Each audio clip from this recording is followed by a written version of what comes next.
finally has his first feature film. And so, and just,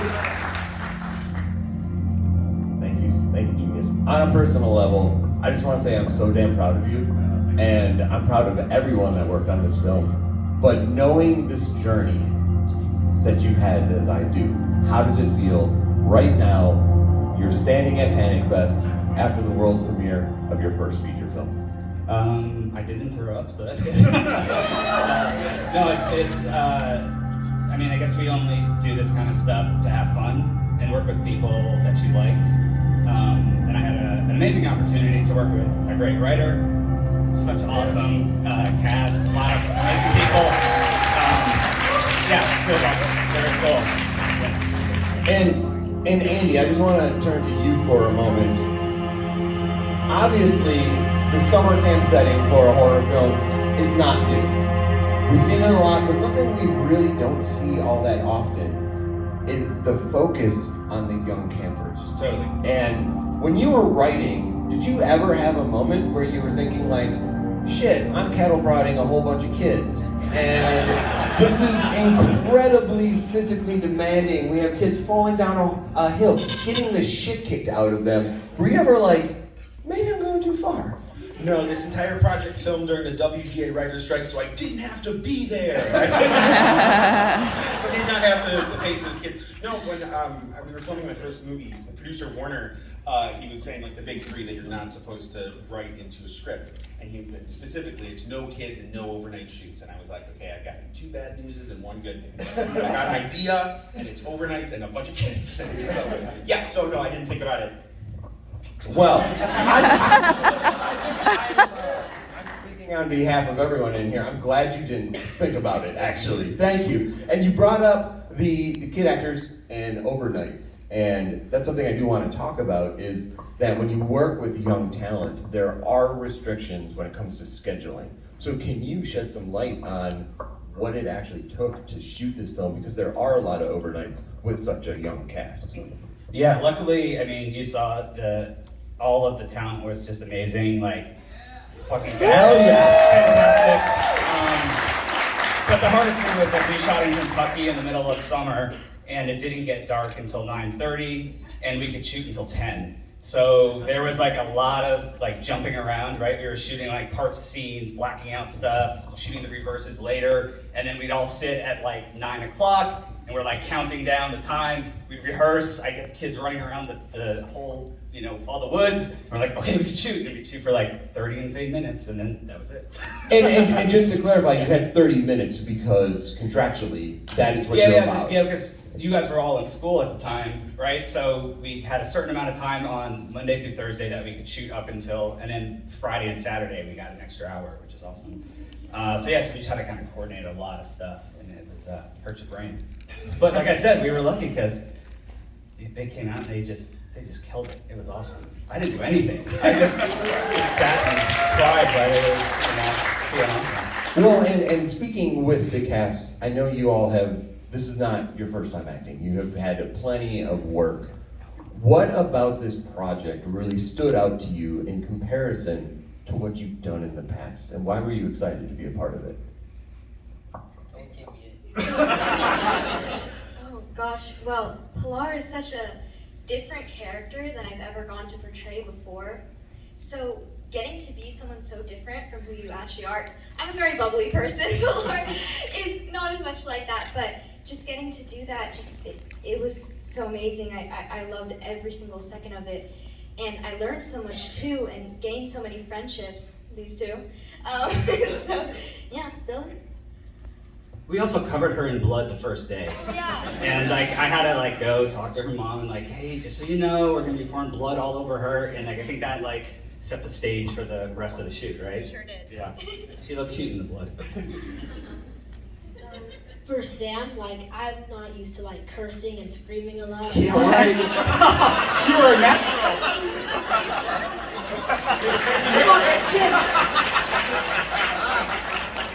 Oh, sorry, you're acting right now. So So like that gave me a whole new like character, and I kind of became a little more of a Sam guy. I'm a little more like cursing now.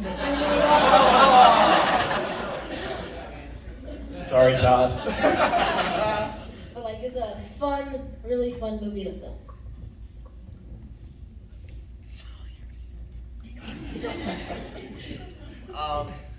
Probably the fact that Morgan was so mean. To answer your question. Yeah. Like, Andy didn't write it purposely like that, but like word for word, bar for bar, me. He like took a picture of me, wrote me down in the script.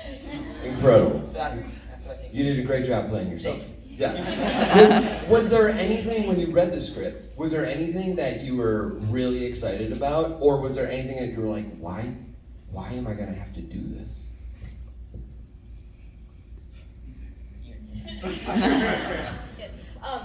Yeah, I mean, all the twists and turns, I mean, you keep reading it and you keep finding more, and that's just so impressive and crazy to me, and, you know, getting to be dunked in blood, you know, love it. So that definitely stood out to me.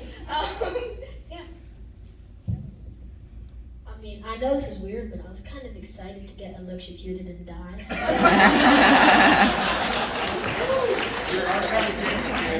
Yeah, you're in the right crowd to say that. Yeah,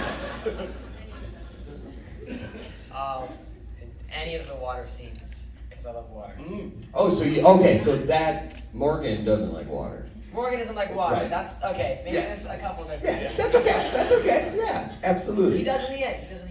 Very true. He does in the end. Yeah, and I just think for all of you, for Andy, for Danny, for the producers, it was such a bold movie to make. Because, I mean, there were moments where I was just like, holy fucking shit. Like we're really doing this. Well, it's funny because we chatted a few times during the stages of it, and I remember saying, he's like, how do you feel? I'm like, this is like the safest thing I've made, and I feel like it's weird, and he's like, yeah, there's like blasting a bunch of kids, and I was like, oh yeah, I guess okay. Yeah.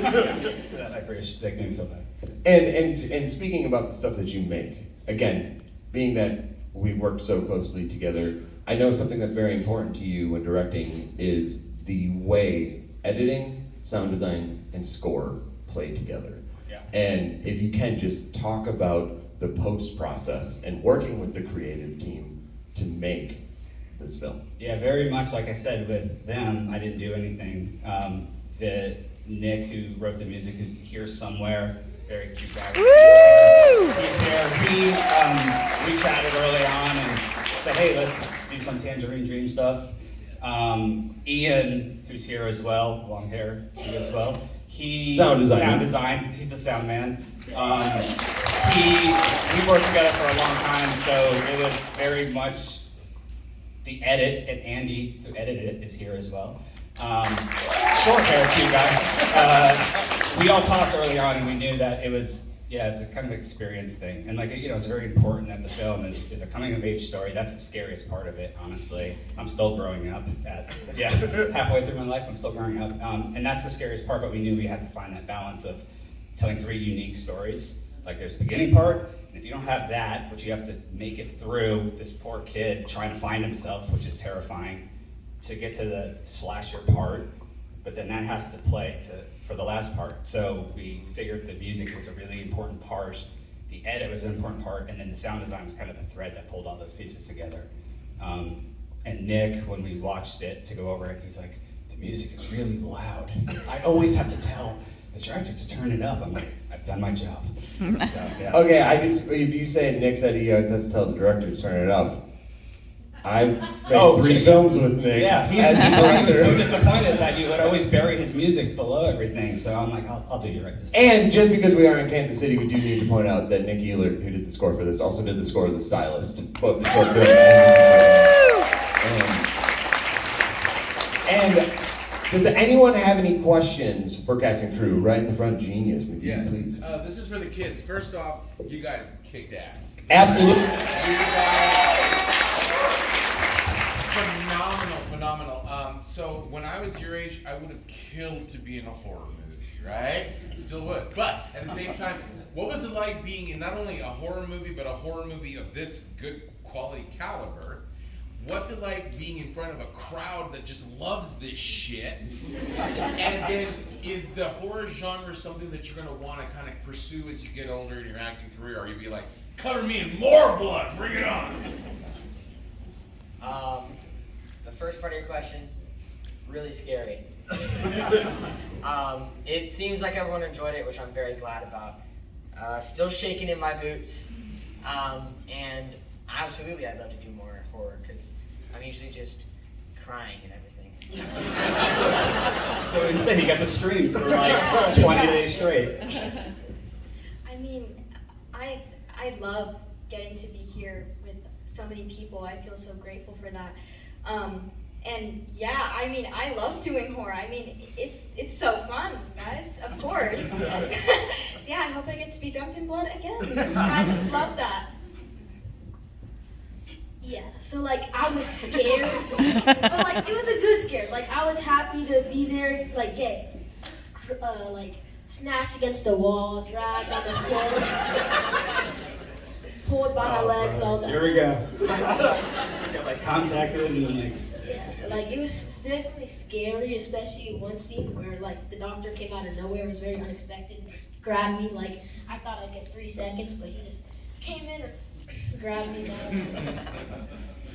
Yeah, I would definitely love to do another horror film for sure.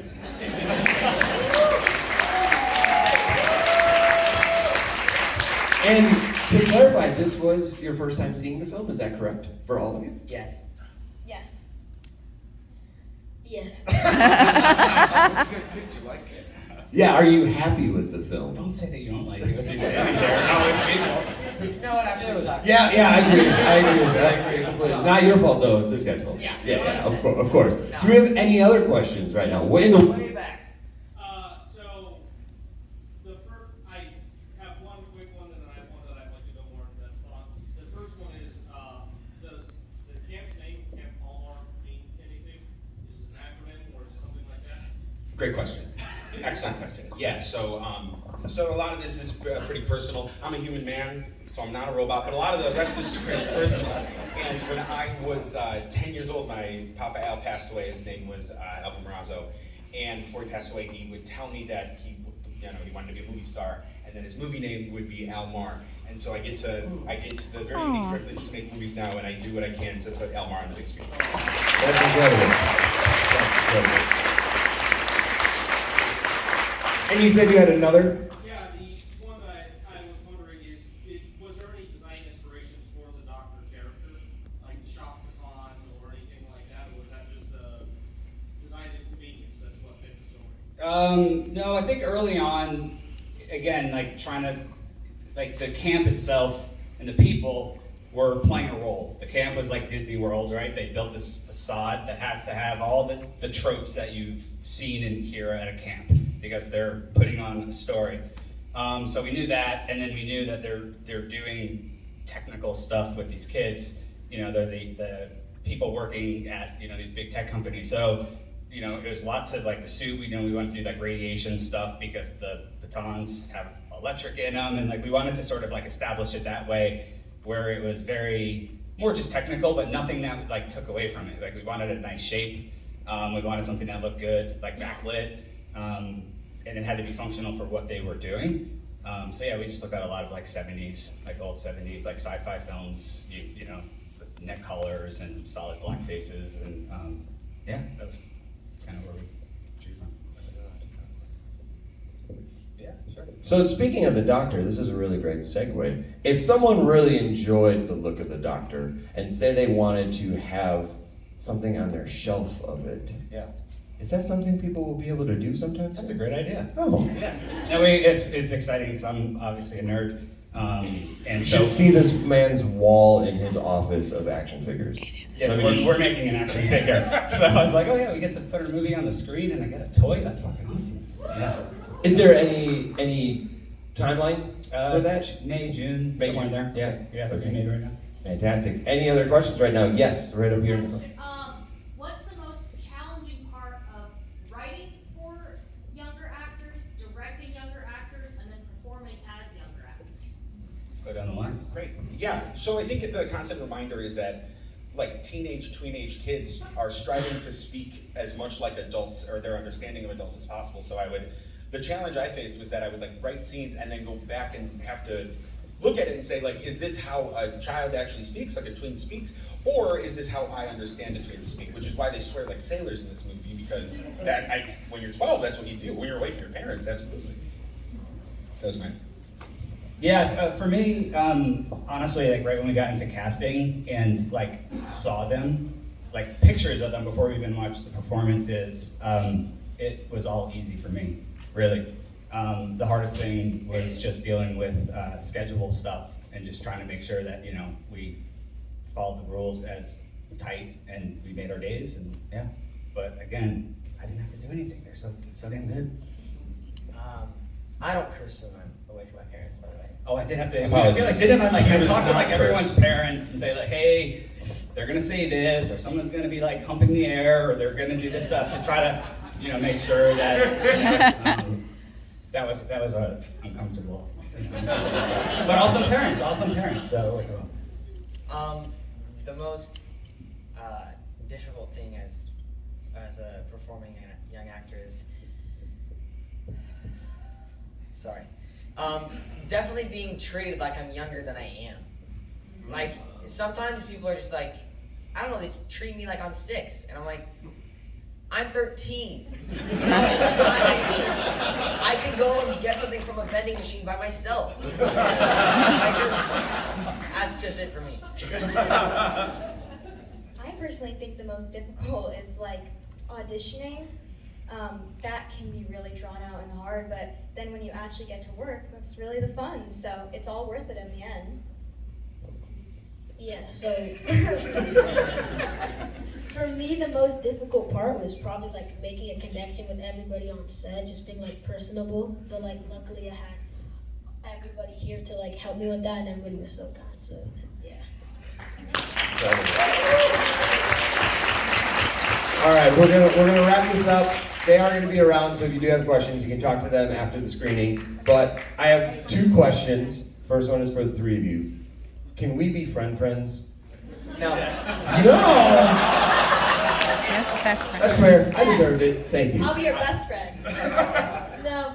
That's cool. I'll take it. I'm not offended. I'm hurt, but I'm They're not all very offended. nice. they made the right decision. Yeah. Thank you, Danny. Thank you. Yeah. And so, coming out of this, if people want to know more about the film, if they want to see it again, if they want to tell their friends about this film, what's going on with this film? Yeah, we're super excited. We get to play our movie in movie theaters, which is a place like this. So April 11th, it's going to be in movie theaters. So it'd be cool if you just tell people you know, so you don't have to watch it again, but you can tell people you know to go see it. Yeah, and then there's stuff after that happening, but that's the next big thing that we're really excited about. Well, we are all so excited that you spent your world premiere with us tonight. So Yeah, thank you. for the cast and crew. Thank you so much. We really appreciate it. And thank you guys for coming and making it through the movie and listening to all of us rainbow. Thank you. Thank you guys. Thank you. And let Here, one more time for. no.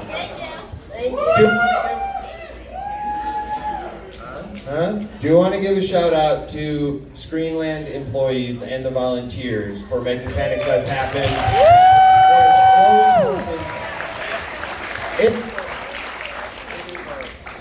Whatever, I'm kidding. Thank you all so much once more for the cast and crew of Marshmallow.